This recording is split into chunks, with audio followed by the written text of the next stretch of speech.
Alors, l'électrocinétique. Comme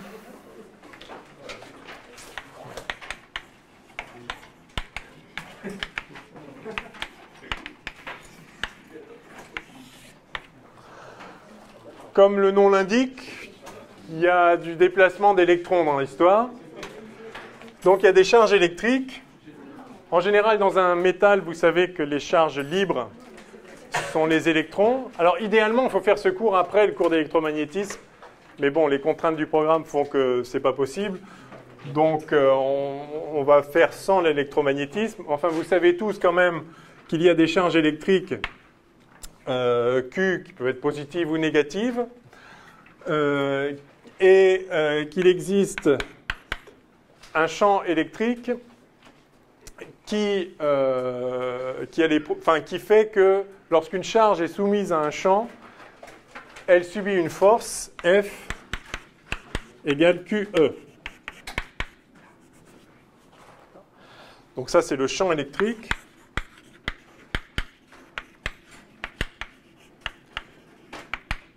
Donc on ne va pas s'intéresser ici au champ magnétique. Il intervient dans les aspects d'induction, mais du coup on traitera les problèmes d'induction indépendants. Enfin, on cachera le champ magnétique dessous et on justifiera tout ce qu'on va dire sur l'induction après coup quand on aura fait l'électromagnétisme. Donc ça c'est le champ électrique, ça c'est la charge électrique. Les électrons de charge moins E, donc vous savez qu'il y a une charge élémentaire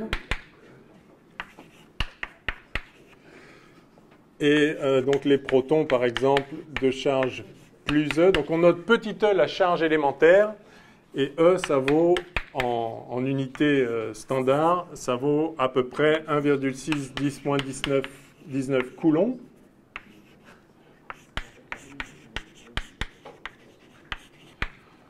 Oui.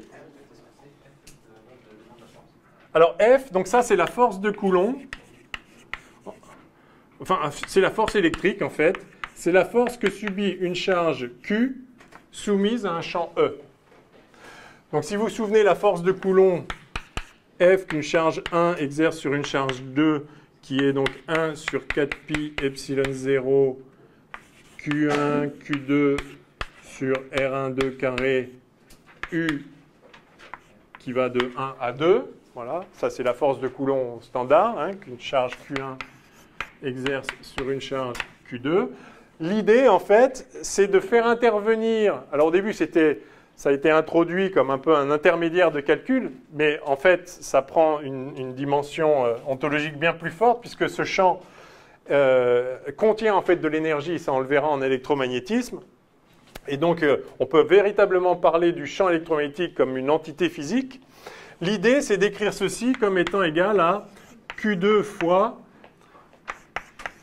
1 sur 4pi epsilon 0, Q1 sur R12 carré, U12. Et donc ça, je peux l'écrire Q2 fois un certain champ créé par la particule 1. Vous voyez que ce terme-là, pardon, Q1 ici, ne dépend que de la particule 1. Donc l'idée, c'est exactement comme on le fait pour les forces de gravitation en faisant intervenir le champ de gravitation. L'idée, c'est plutôt que de dire que la charge 1 exerce sur la charge 2 une force à distance, ce qui est toujours un peu bizarre, hein, comment la charge 2 peut-elle savoir qu'il y a une charge 1 quelque part et il faudrait savoir où et à quelle distance pour connaître la force subie par la charge Q2. Donc ça a toujours posé un problème. Hein. Newton a toujours... Enfin, l'équivalent de ça en gravitation a posé problème à Newton. Comment la Terre peut-elle savoir qu'il y a le Soleil à une certaine distance et donc comment peut-elle savoir quelle force agit sur elle compte tenu du Soleil lointain? Là, de la même façon, comment la charge Q2 peut-elle connaître la valeur des charges qui sont partout dans l'espace pour connaître la force qui s'exerce sur elle? Eh bien, la réponse c'est justement est fournie par l'introduction du champ. L'idée, c'est que la charge Q1 produit un champ électrique E1 qui vaut ça partout dans l'espace. Hein, donc si la charge Q1 est positive, eh bien, il y a un champ E1 comme ça ici. En ce point-là, il y a un autre champ ici.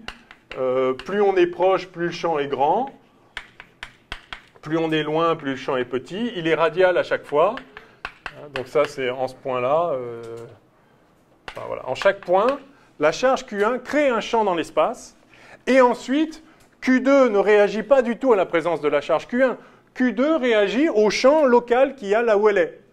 Et donc, il n'y a plus de problème de savoir, enfin, d'interaction à distance qui physiquement n'a pas beaucoup de sens. Donc, Q2, donc, en ce point-là, la charge Q1 crée un champ E1 ici au point R2, là où se trouve la charge Q2. Et du coup, la charge Q2 voit un champ E et subit la force QE. Donc, au point où elle se trouve, le champ, il vaut ça. Et donc, Q2 fois ce champ-là, il se trouve que ça donne bien la force de Coulomb. D'accord ? Donc, on a découvert d'abord la force de Coulomb et on a introduit le champ après. Mais, dans le principe, ce qui se passe, c'est que les charges créent un champ électrique, enfin, les charges électriques créent un champ électrique dans l'espace. Et les charges réagissent au champ là où elles se trouvent via une force qui est celle-ci. F égale QE. Donc si vous êtes une charge et que là où vous êtes, il y a un champ E, vous subissez une force. Et donc si vous êtes au repos, vous allez acquérir une vitesse. Si vous avez déjà une vitesse, vous allez changer votre vitesse avec les lois de la mécanique. Hein. C'est-à-dire qu'il n'y a toujours rien d'autre que de la mécanique. Vous allez avoir m dv sur dt qui vaut la somme des forces. Et donc si la force en question, c'est le champ électrique, eh bien, vous allez avoir m dv sur dt égale QE. Alors, plus votre masse, plus d'éventuelles autres forces qui agissent. Mais en fait, dès qu'il y a un champ E qui n'est pas complètement négligeable, pour une charge élémentaire, on peut complètement négliger le poids. Enfin, j'ai dit masse, je voulais dire poids. Ça, en général, c'est complètement négligeable devant ça. D'accord. Parce que je vous rappelle la masse d'un électron. Combien la masse d'un électron? Bien, 9, 10, voilà. Donc c'est à peu près 10 moins 30 kg. Donc, alors évidemment, il faut voir les unités, hein, mais donc en newton, si vous multipliez par 10 mètres par seconde carré pour l'accélérateur, enfin dans le champ de pesanteur standard, hein, vous avez donc du 10 moins 29 newton. Et là, vous avez donc une charge qui vaut 10 moins 19. Donc si vous avez un champ E qui se mesure en volts par mètre, mais qui est de l'ordre de même du millivolt, même du microvolt par mètre, vous voyez que pour passer de 10 moins 19 en valeur numérique à 10 moins 31, enfin, il faudrait vraiment des champs absolument faibles pour que la force électrique ne domine pas sur le poids.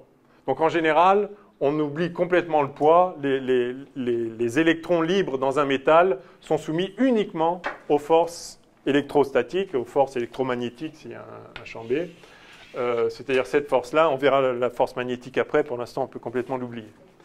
Voilà, donc en fait, quand vous êtes une charge libre dans un métal, un électron typiquement, vous avez une équation du mouvement qui est ceci. Donc une force s'exerce sur les charges, et cette force va mettre les charges en mouvement. Donc si vous êtes capable de faire régner un champ électrique dans une portion d'espace ou dans un conducteur, enfin, disons, dans le conducteur, le mouvement des charges va justement empêcher l'établissement d'un champ, mais je ne veux pas rentrer trop dans l'électromagnétisme maintenant. En tout cas, soumis à un champ électrique comme ceci, les charges vont se mettre en mouvement. Alors regardons tout de suite ce que va donner l'établissement, enfin comment va s'établir un courant dans un fil électrique. Donc alors c'est ce qu'on appelle, enfin c'est un modèle un peu simplifié. Comment ça s'appelle? C'est druide. Je ne sais jamais comment ça s'écrit. Ça s'écrit de Broglie, ça se dit de Broglie. Non, non, non, non. Non, le drude, c'est drude, hein. Ouais. D-R-U-D-E? Non. Il n'y a pas un S, c'est pas drude? Non, drude.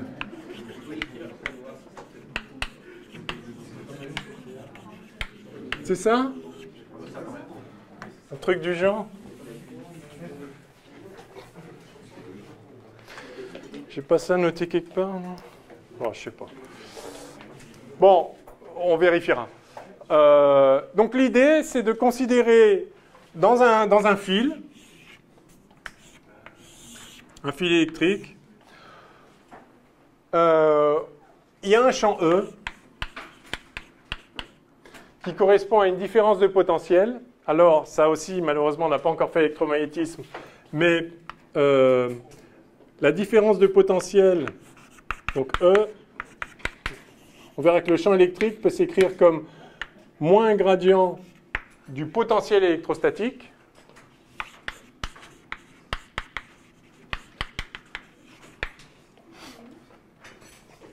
donc si vous allez d'un point A à un point B, vous avez VA moins VB. Je me mets tout à une dimension ici. Si vous avez une longueur ici grand L, ça vaut E fois N. Hein? E, c'est dV sur des x si la direction c'est x. D'accord? Hein, donc E, c'est des volts par mètre. Ça, c'est des volts. Hein, c'est le potentiel standard. Enfin, c'est une différence de potentiel, mais évidemment, c'est la même unité que le potentiel lui-même. Et ça, c'est donc des volts par mètre. Et ça, évidemment, la longueur, c'est des mètres. D'accord? Donc, si vous considérez un bout de fil comme ça, de longueur L, on va dire que la section, c'est petit s.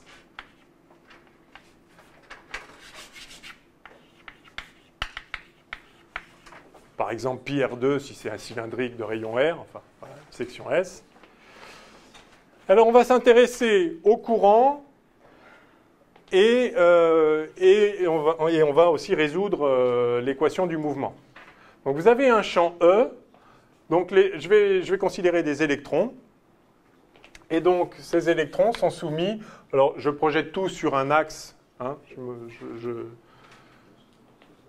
je projette tout sur l'axe. Ici, j'ai un bout de fil linéaire.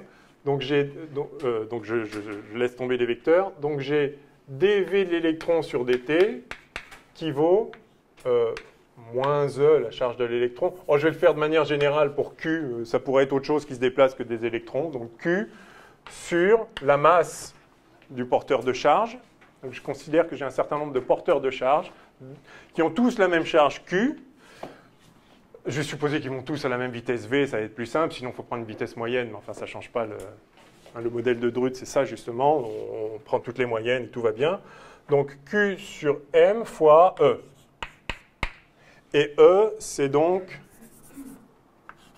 VA moins VB, c'est-à-dire UAB sur L.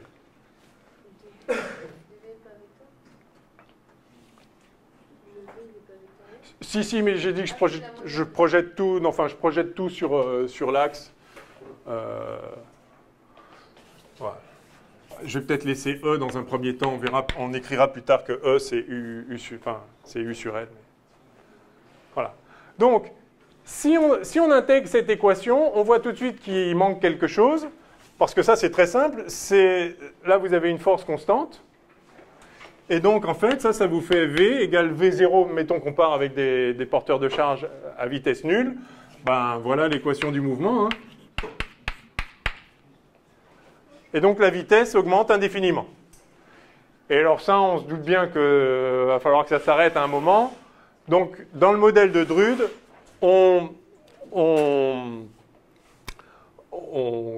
modélise en fait des frottements fluides. Donc on suppose que les électrons ils sont libres, mais quand même pas si libres que ça. C'est-à-dire qu'à un moment ils rencontrent les particules autour, et plus ils vont vite, plus ça frotte. Donc l'idée de ce modèle, c'est de modéliser le fait qu'à un moment, ça ne va quand même pas aller jusqu'à l'infini, en introduisant un frottement fluide, c'est-à-dire en ajoutant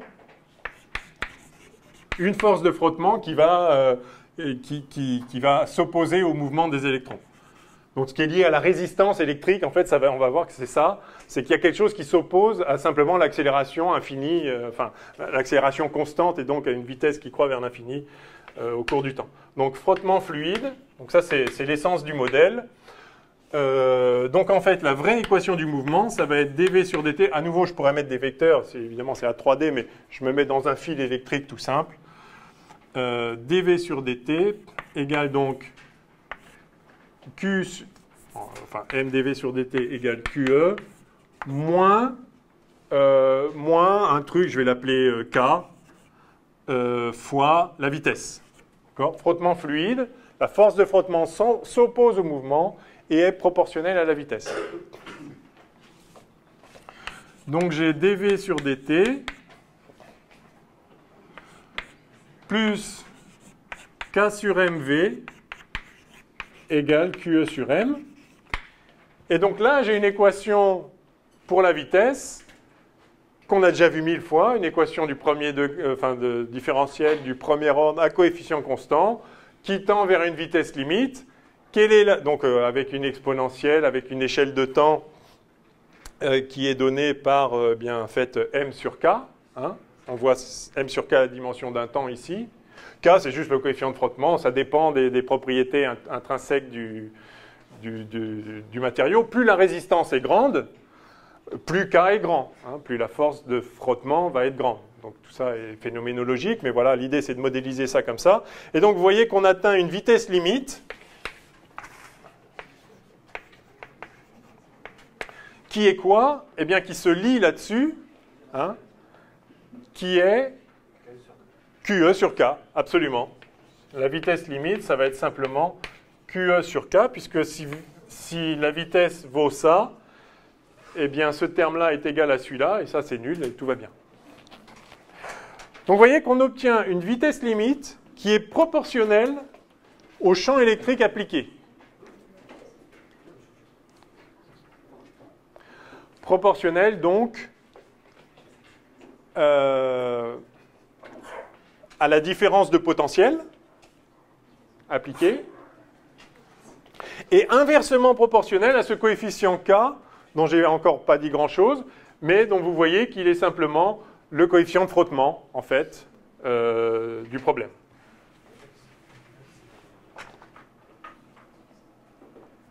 Ouais. Alors absolument, si on remplace E par ce que ça vaut, on va trouver la loi d'Ohm. Donc encore faut-il relier cette vitesse à l'intensité du courant. C'est quoi l'intensité du courant? Absolument, c'est dQ sur dt.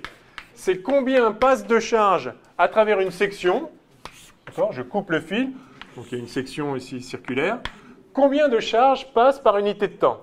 Il suffit de le compter, on sait à quelle vitesse elles vont. Alors en fait, quand on met des facteurs numériques pour des métaux standards, il apparaît très clair que la vitesse limite est atteinte quasi instantanément.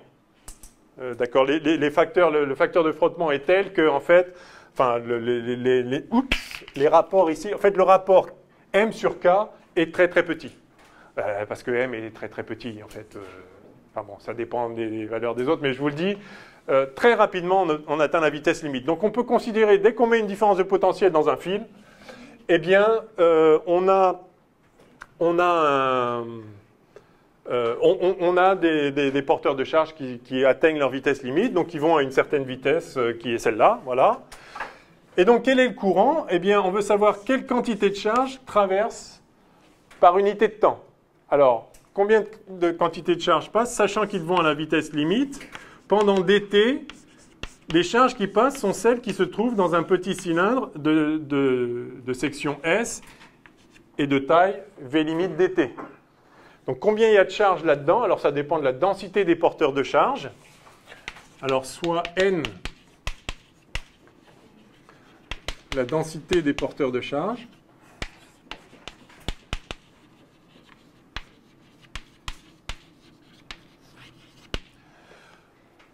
alors la charge qui traverse, donc dQ pendant dt, c'est, je vais mettre un delta Q pendant delta T, c'est donc N fois le volume qui va traverser, donc c'est-à-dire S V limite dt. Donc ça, c'est le nombre de porteurs de charge, enfin, le nombre de porteurs de charge par unité de volume fois le volume qui a traversé. Donc ça, c'est le nombre de porteurs de charge qui a traversé. Et donc la charge qui a traversé, c'est ça fois Q. D'accord ? Ça, c'est le nombre de porteurs de charge. Et chacun porte la charge Q. Donc la charge qui traverse, c'est ça. Et par conséquent, le courant I, bah, c'est delta Q sur dt, là. C'est donc N, S, V limite fois Q. Et donc, c'est N, alors je remplace V limite parce que ça vaut, tout simplement, N, S, E, Q2 sur K.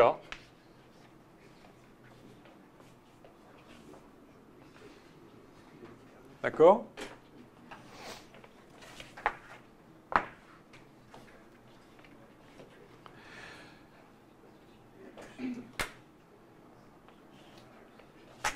Très bien. Et maintenant, je vais remplacer E par ce que ça vaut. E, c'est la différence de potentiel, c'est des volts par mètre, la différence de potentiel divisée par la longueur. Donc ça fait N, S sur K, L, Q2, U.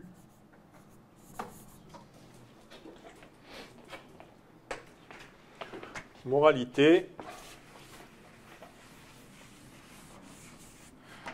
j'obtiens que pour une certaine différence de potentiel appliquée, c'est-à-dire pour un certain champ électrique appliqué, j'ai un courant qui est relié, qui est proportionnel à la différence, différence de potentiel, avec une loi qui est une loi d'Ohm. Je peux l'écrire dans l'autre sens, U qui vaut KL sur NS Q2 I. Je vais juste passer de l'autre côté. Et donc ça, c'est une certaine résistance. On retrouve ici on retrouve le facteur K. Plus K est grand, c'est-à-dire plus la force de frottement qui vient s'opposer à l'accélération indéfinie des électrons est grande, plus le courant va être petit pour une tension donnée, ou plus la tension va être grande pour un courant donné, évidemment.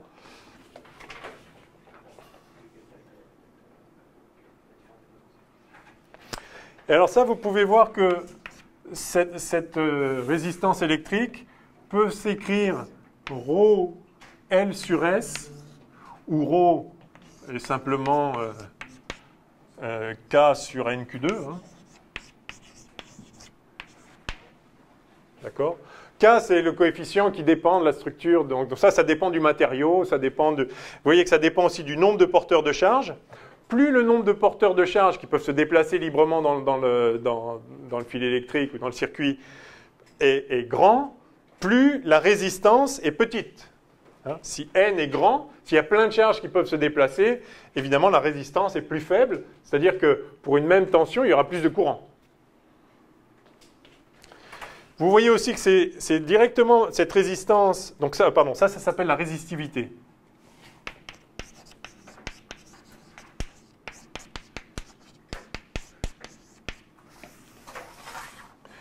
Donc ça, il n'est pas inutile de connaître ça, là.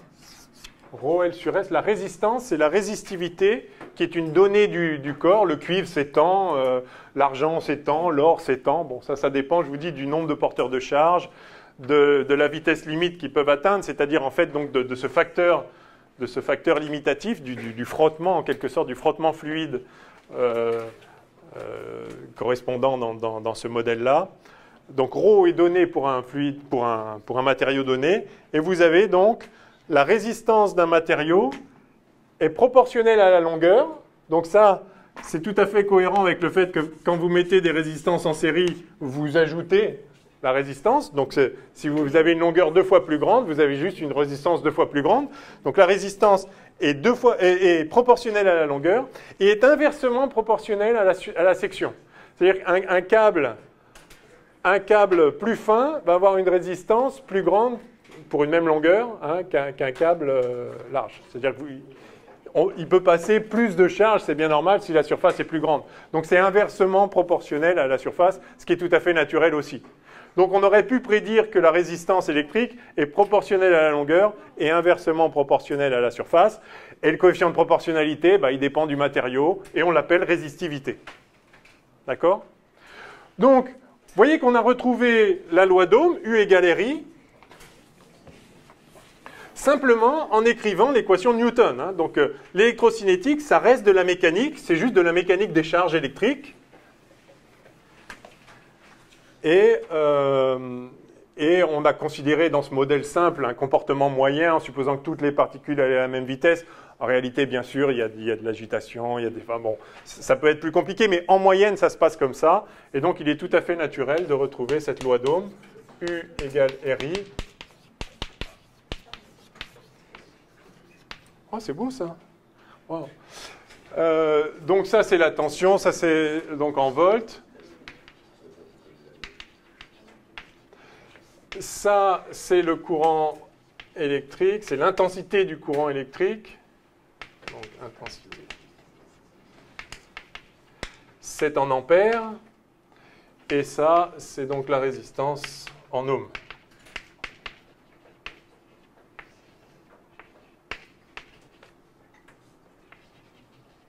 Bon, vous connaissez tout ça, j'imagine. Et vous savez aussi qu'on définit la conductance. Donc on peut écrire I égale GU, où G est simplement 1 sur R, il n'y a absolument aucune particule, il n'y a rien de nouveau. Donc G, ça s'appelle la conductance. Vous vous souvenez de l'unité de la conductance? Le Siemens en allemand, le Siemens en français. Ouais, tout va très bien. Et c'est comment c'est? SI? Juste S. Hein? Pardon. S. Voilà. Siemens. Siemens. Bon. Quelle heure est-il? Moins 20.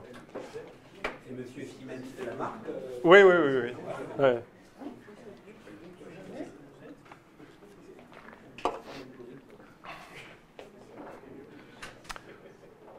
OK. Bon, alors ça, c'est pour le plus simple des conducteurs électriques. On a toujours une loi comme ça. Alors, comme vous le savez, pour un fil électrique, la résistance est très très faible. Donc dans un circuit, en général, on néglige la résistance des fils parce qu'on rajoute, bien souvent, on a besoin de rajouter des résistances pour limiter le courant.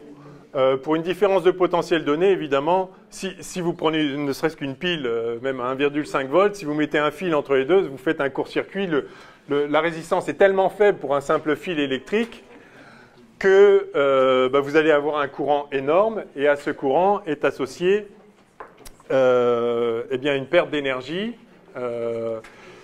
Et donc ça, c'est ce qu'on appelle l'effet Joule. Alors tiens, on peut voir ça tout de suite maintenant. Le modèle qu'on a développé, le modèle de Drude, là, purement mécanique sur les charges, permet aussi de calculer la puissance perdue du fait de la résistance. Alors voyons ça. Oui, ça c'est important de le voir tout de suite. Parce que c'est vraiment important de comprendre que l'électrocinétique, ce n'est que de la mécanique. Alors, si on regarde les charges, c'est de la mécanique sur les charges. Après, on oublie ça, on a tendance à l'oublier, mais pour les raisonnements quantitatifs et même qualitatifs, plutôt d'ailleurs qualitatifs que quantitatifs, c'est bien de garder en tête que tout ça, ce n'est jamais que des champs électriques qui mettent en mouvement des charges et des charges qui frottent sur le milieu ambiant d'une façon qu'on peut modéliser comme on l'a fait. Alors, quelle est la puissance des forces de frottement.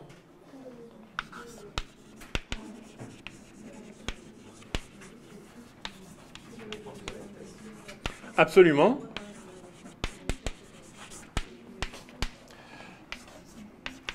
Par définition, la puissance de la force de frottement, je vais noter un P comme ça, c'est F scalaire V.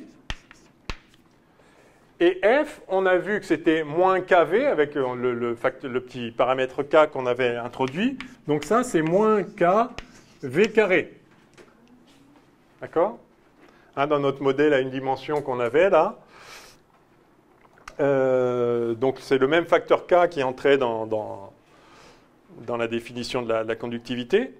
Et alors V, eh bien V, c'est le V limite qu'on atteint très vite. Alors malheureusement, j'ai tout effacé. Vous allez devoir m'aider. Le V limite, c'était QE sur K. Donc ça va être ça au carré. Donc en fait, on a moins Q2, donc E2 sur K. Oh, soit dit en passant, dans l'expression de R, tiens d'ailleurs vous allez me la redonner l'expression de R, on avait trouvé, donc c'était ρ L sur S, ça d'accord, mais en fonction des autres paramètres, c'était K sur N, petit n Q carré. Ouais. Enfin, ρ c'est ça quoi. Rho, c'est ça, oui, d'accord. Et donc L sur S, oui. J'ai oublié de faire la remarque que vous voyez que ça ne dépend pas du signe de Q. Que ce soit des électrons, des protons, des ions, de n'importe quoi. Si c'est positif ou négatif, ou des trous dans des semi-conducteurs, la résistance, c'est la même, hein, quel que soit le signe de la charge. Bien. Et donc là, c'est pareil. Vous avez ici quelque chose qui est toujours négatif. Hein, donc c'est bien des forces de frottement, on s'y attendait. Hein. Enfin, K est positif justement parce que voilà, la force de frottement moins KV, c'est bien une force qui s'oppose à l'augmentation de la vitesse. Donc si on remplace ici les choses,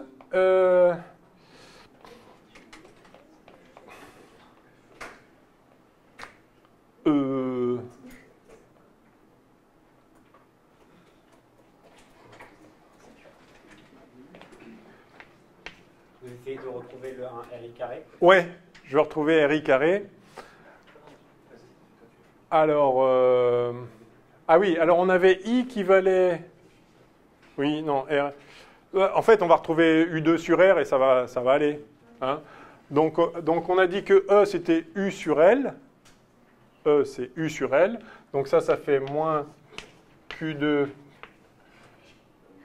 U2 sur KL2. Et donc ça... Ouais, ça ne le fait pas là.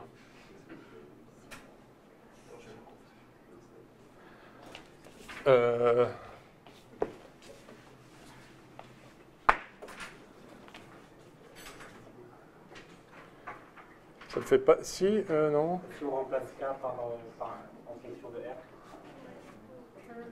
Ouais, mais et le petit n, là, comment on va faire là? Ah oui, pardon. Non, bien sûr. Excusez-moi. Ça, c'est la puissance sur une charge. Et nous, on veut la puissance dissipée sur toute la longueur.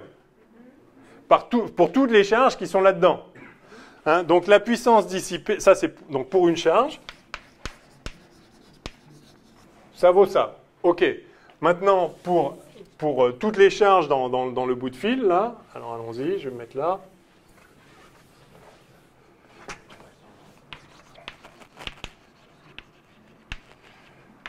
Puissance dissipée totale. Enfin, dissipée, si on met négatif, c'est sa valeur absolue, ce qui a été dissipé. C'est négatif, bien sûr. Donc on trouve, alors il faut compter simplement combien il y a de charge là-dedans. Alors, il y en a N fois le volume, fois S fois L. En fait, tout simplement. Hein. Donc on va obtenir la puissance totale.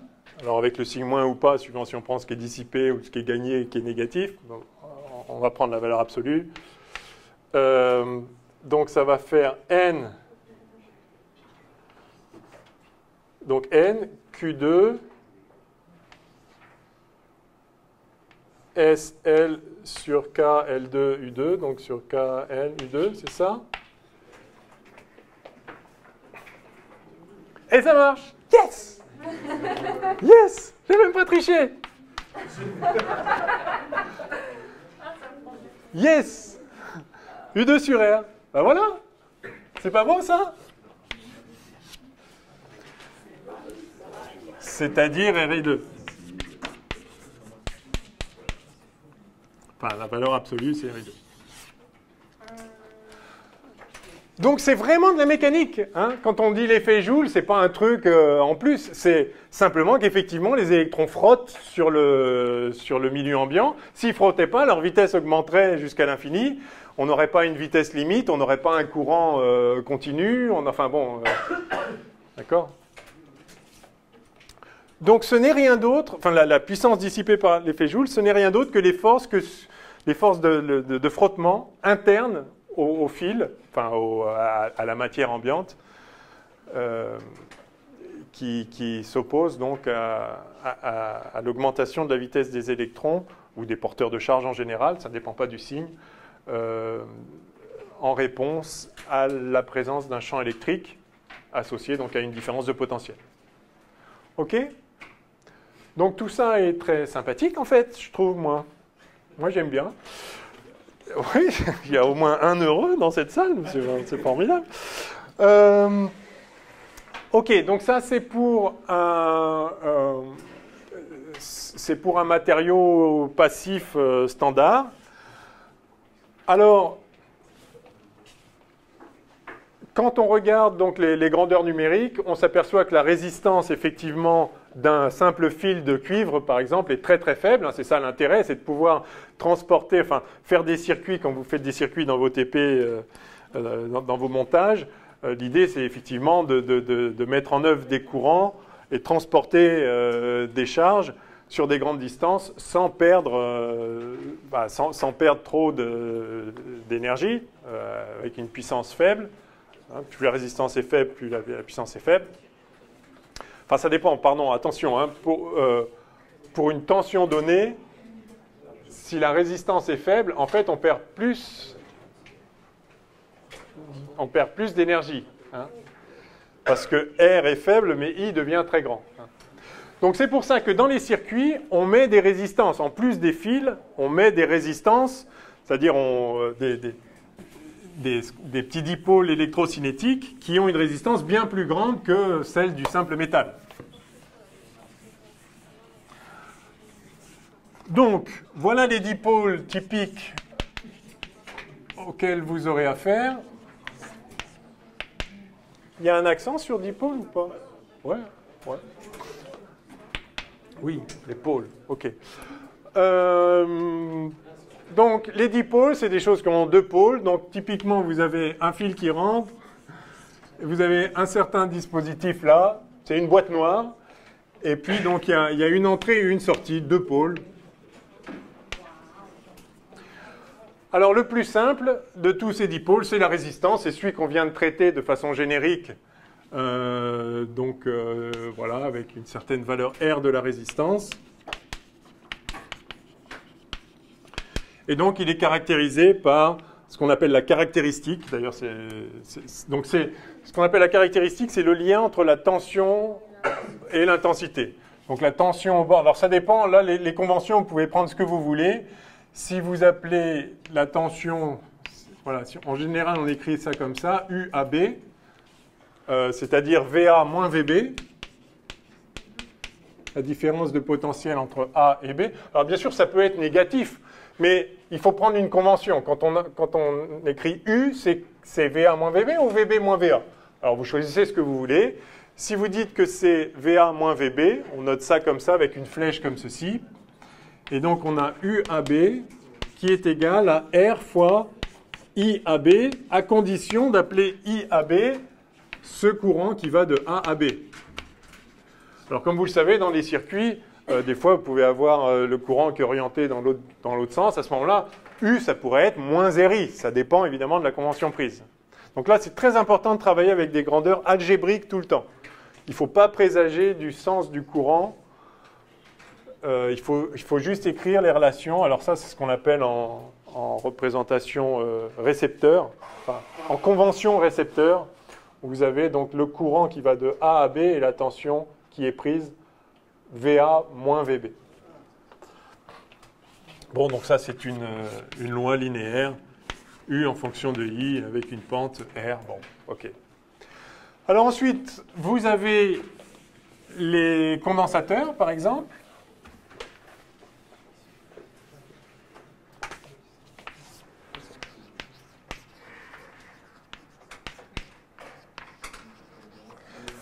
Alors, on n'a pas encore fait d'électromagnétisme, donc je ne peux pas le justifier proprement, mais on le fera en temps voulu.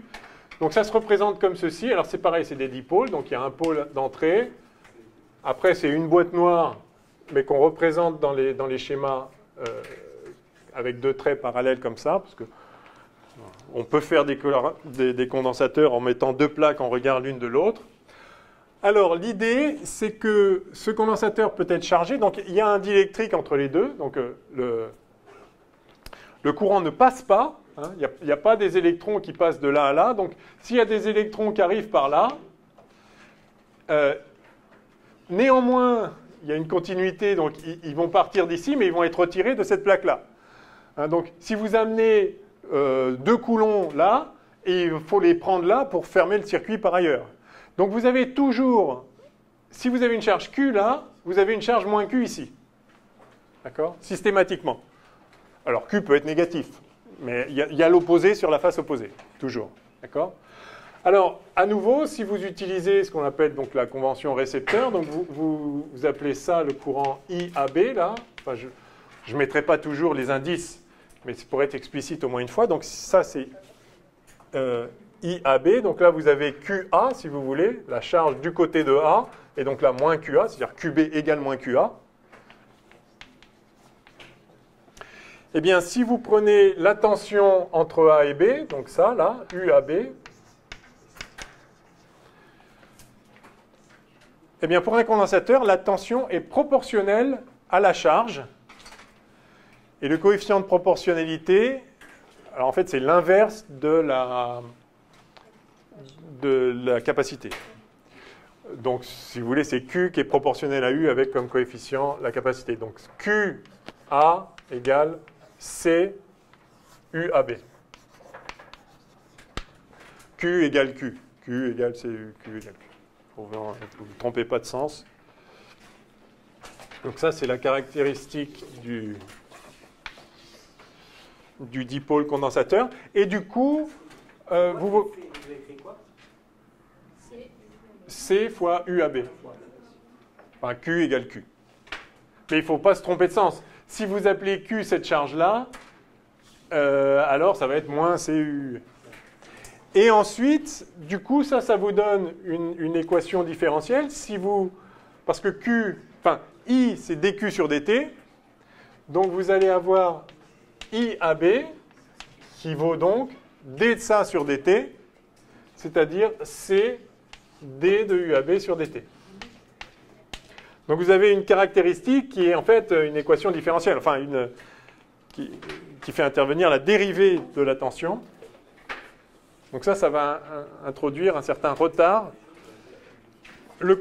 Pour une résistance purement passive comme ça, le courant est une réponse directe à la tension.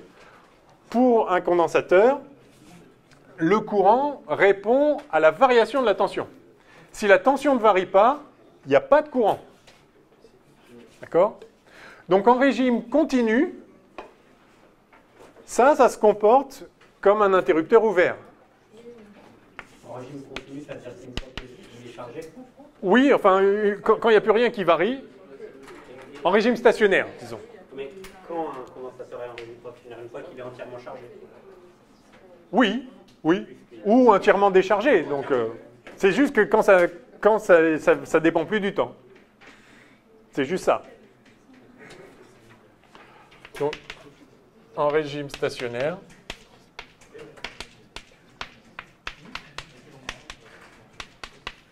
le courant à travers un condensateur est nul. Continu, ouais. Ça veut dire que ça ne dépend plus du temps.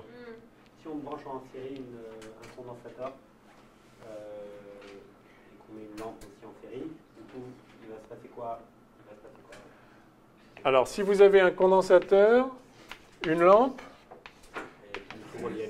et vous mettez ça sur un générateur, ouais. bien effectivement, vous allez charger le condensateur.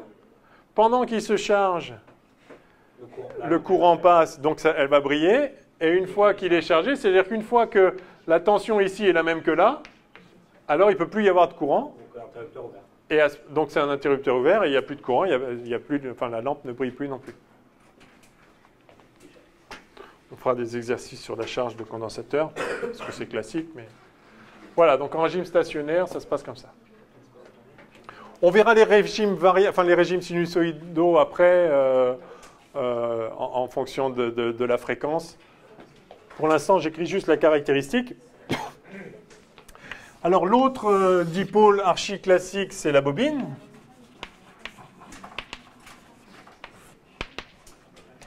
Qu'on représente comme ceci. Donc A, B, alors c'est pareil, je peux définir le courant IAB qui va de A vers B.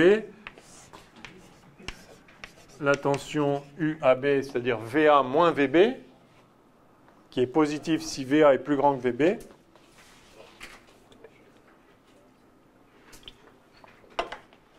Et là, le lien entre le courant et la tension est le suivant. Alors ça, pareil, on peut le montrer en électromagnétisme, pourquoi ça se passe comme ça. Mais vous avez donc UAB. Donc là, vous aviez I qui est proportionnel à la dérivée de la tension, avec comme coefficient de proportionnalité la capacité. Ici, c'est l'inverse. Enfin, c'est l'inverse. Vous avez U qui est proportionnel à la dérivée du courant. Et le coefficient de proportionnalité, on le note L et on l'appelle inductance. Ah oui, j'ai oublié de dire ça, c'est la capacité, ça.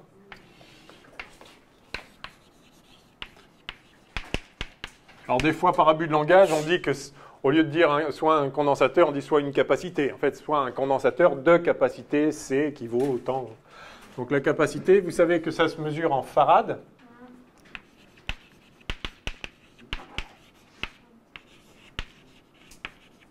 En l'honneur de Faraday, bien sûr. Typiquement, des microfarads sont l'ordre de grandeur des capacités que vous manipulez dans les montages standards, c'est plutôt de l'ordre du microfarad. Alors, oui. Le AB de la bobine, c'est L d carré de Q sur d carré. Oui. Le courant, c'est la dérivée. Absolument. OK. Alors, donc ça s'appelle l'inductance. En toute rigueur, l'inductance propre, mais enfin... Et ça se mesure en Henry, absolument.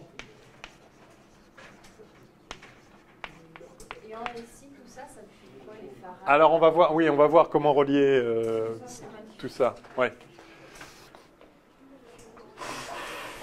Et là, typiquement, les bobines que vous utilisez, c'est du type plutôt du milli-Henry, des choses comme ça. Alors après, ça dépend, hein, mais... Donc ça, c'est du Henry. Et ça, oui, je l'ai dit tout à l'heure, ça, c'est des ohms. Hein. Et ça se note oméga. OK, alors ensuite, vous avez des dipôles un peu plus délicats qui sont les diodes. Ouais, enfin, c'est... Bon, il faut faire attention quand il y a des diodes, mais... Alors, la diode... Alors, il y a plusieurs types de diodes. La diode la plus standard, donc on va la noter comme ça.